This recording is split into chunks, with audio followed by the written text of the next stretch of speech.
Last week, while reviewing Set It Up, I made an embarrassing mistake in speculating that having shown off her action directing chops on this season of Luke Cage, Lucy Liu might find herself on the shortlist for directing Captain Marvel, a movie which of course already has a directing team, as it's already being made. Obviously, I meant to say the shortlist for directing the Black Widow movie. That was my mistake. My bad. Here's hoping that there won't be anything remotely controversial about today's review, which is of...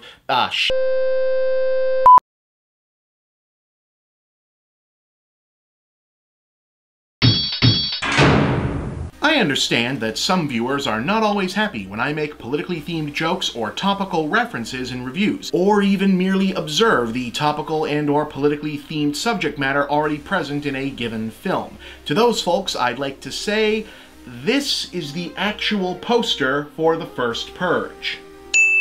So, tough titty.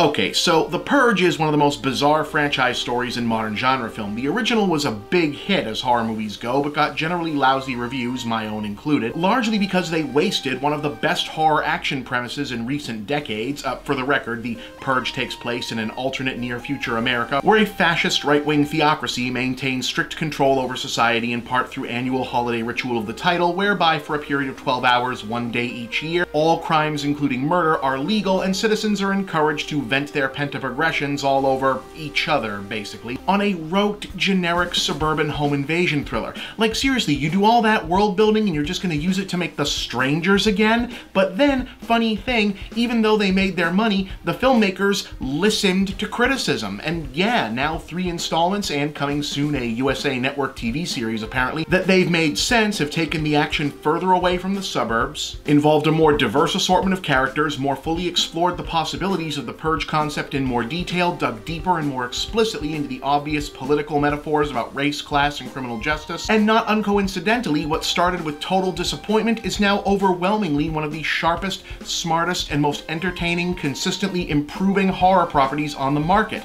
Funny how that works out, huh? In any case, you might recall that the third and most recent installment, The Purge Election Year, painted its narrative into something of a temporary corner by framing the scenario as a direct allegory to the 2016 US presidential election, but with a more, let's say, optimistic conclusion about where things were headed. With the question of what, if any, future will be waiting to draw parallels from, The First Purge, as the title suggests, rewinds the clock to apparently a year or two from right now, basically, for a scaled-down prequel centered on the first controlled experiment version of the Purge holiday, staged by locking down New York's Staten Island and paying certain impoverished residents money to remain for the night, wear body cameras and tracking chips with the promise of extra bonus pay if they choose to participate. As with all of the previous Purge films, apart from the original, it's an ensemble piece following several story threads, but our main attention is split between a still clearly in love but ideologically separated ex-couple and Elon Noel's powerful gang leader slash drug kingpin Dimitri and Lex Scott Davis's peace-minded community activist Naya. He's brought his lieutenants and an army's worth of hardware back to Old Neighborhood ostensibly to protect his product, but really because he suspects something's not right about the Purge on the government side and he might have to do something about it.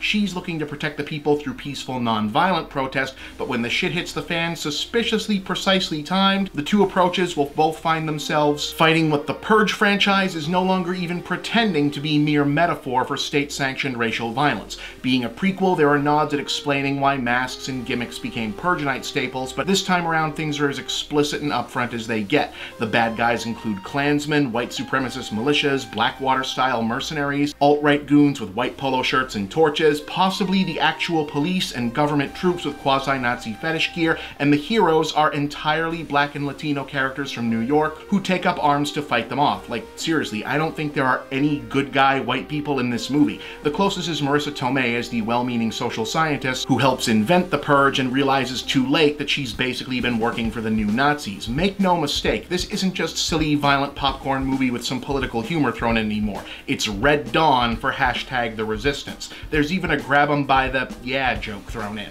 Now that makes this easily the most topical and incendiary film of its type since the original Machete, and as with that out-of-nowhere pipe bomb, the First Purge's committed, enthusiastic willingness to aggressively antagonize more like a little over a quarter of its audience, if even that, while simultaneously playing to the catharsis and empowerment fantasy of another, often underserved audience would be impressive enough to paper over a lot of flaws, except this film doesn't really have a lot of those. It's a really strong, well-constructed, hard R action horror movie with good scares, engaging characters, terrific action directing that rates with the very best of its type. And that's good company when you consider that the isolated New York Island setting, anti-hero protagonist, over-the-top absurdly violent action, and synth-infused soundtrack can't help but call to mind the likes of Escape from New York. About the only real issue holding it back in spots is the problem of having to treat the notion of the government actually manipulating the purge in order to goad the poor and undesirable classes into killing each other off as population control as a surprise reveal for the characters, even though the audience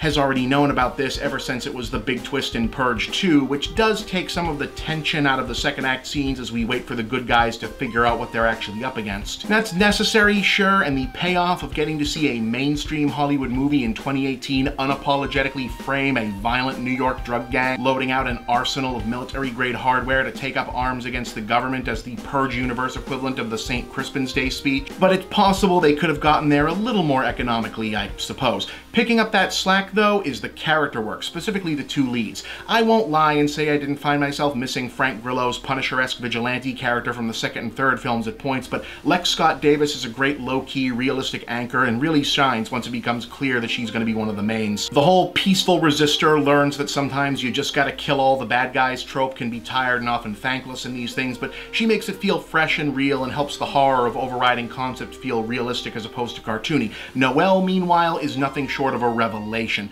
The film shrewdly takes its time letting us guess what his role actually is, but when it finally comes into full view, he acquits himself as a natural-born action star with imposing physicality and intense physical presence that makes even his most over-the-top badass moments raw and immediate. I will not be surprised at all if we're hearing a lot more from him soon, and also newcomer director Gerard McMurray. Now, none of that's to say that The First Purge is some kind of modern classic or a perfect film by any estimation, but it's a textbook example of rock-solid genre filmmaking and getting big audience entertainment and political provocateurism to act as complementary elements, which is not easy to do. Put it this way, it's as good at being a sledgehammer blunt satire about legalized murder holidays as Rampage was at being a giant monster movie, or like Upgrade was at being a budget retro cyberpunk movie. So yeah, in that context, I give The First Purge 3.5 stars. Do not miss this one.